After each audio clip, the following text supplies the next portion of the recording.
I've been looking forward to Astronite since back in May when I saw the announcement trailer, and for some, it may look familiar to Gato Roboto with its 1-bit style graphics. And I wouldn't even know what Gato Roboto was if it wasn't for a comment on one of my videos. But thank you, because I did play it and it's a lot of fun and has led me to discover Astronite. And I believe Astronite has a lot of potential for a few different reasons. Think of this video as a sort of preview, as I did just play the demo, but in reality, I just want to talk about the game a bit. And the first thing I want to talk about is the Atmosphere of Astronite. The demo only took me roughly 12 minutes, but during this time, I was able to appreciate the small details added to the backgrounds, such as the waving plants and the pouring rain. The two areas I was able to explore were the ancient ruins and the plains of Emud, however you pronounce it. In the ruins, you'll find these floaty speckles flowing around, and it helps build that sense of immersion that I'm always looking for. Neither area, from at least what I've played, felt too different from one another, but you can only change so much with the 1-bit style graphics. So I still think they did a great job adding background details for a variety. I think what really helps with the immersion in this game, at least in my experience, is the ambiance and sound effects.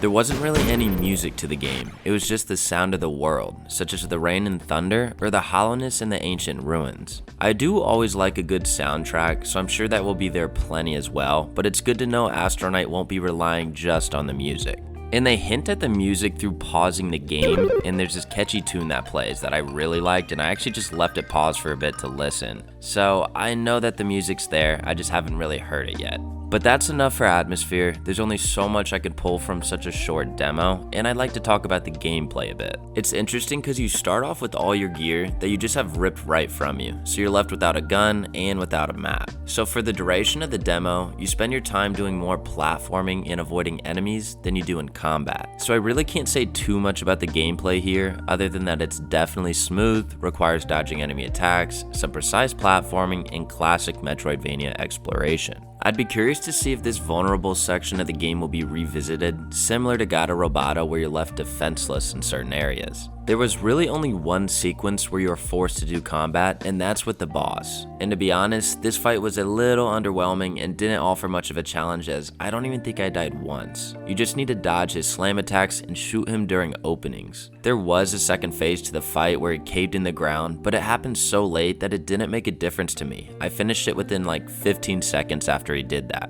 Now, despite the lack of challenge I saw in this fight, I did enjoy the atmosphere of it and the personality of the boss. The atmosphere for this fight was great and built up through the rainy background, sounds of thunder, and the flashes of lightning. Kronk clearly had a personality, and he spoke to you, and upon his defeat, the big bad even showed grief for his loss, making it that much more impactful. The personality of Astronite is probably my favorite part of the game, at least from what I've seen, and you experience it through the dialogue, the boss, and even through the enemies.